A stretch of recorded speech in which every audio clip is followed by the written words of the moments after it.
上次咧，我未預告咗會讀西敏信條第24章關於結婚同埋離婚嘅，其實仲有再婚嘅內容嘅。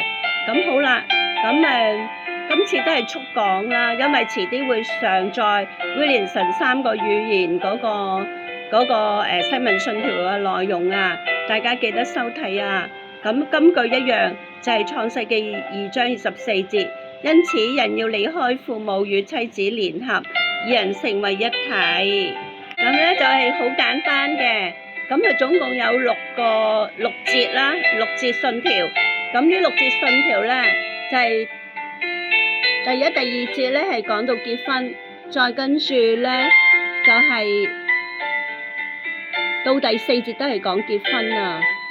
咁再跟住第5到第6節咧就係講離婚同埋再婚啊。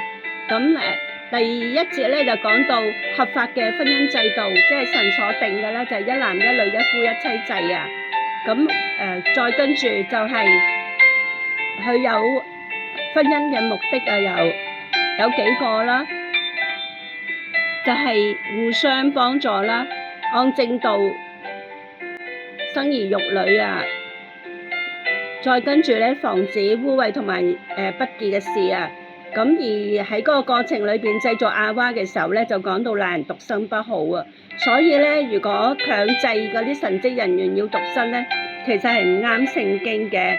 咁喺新約都有講，唔係人人都可以獨身噶嘛。再跟住咧，就講到結婚嘅對象啊，咁要心智成熟嘅成年人啦，同埋要有相同信仰內容嘅信徒啊。咁其他噼哩啪啦嗰啲都唔可以啊。再跟住咧就禁止，即係無論係結婚或者再婚咧，禁止同姻親同埋血親度結婚嘅。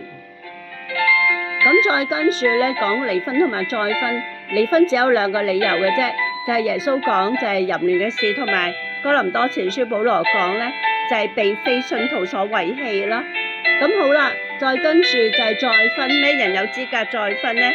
就係正式係合法離婚嘅人啦，同埋配偶死咗嘅人，佢可以自由結婚，但係要嫁或者娶主裏邊嘅人。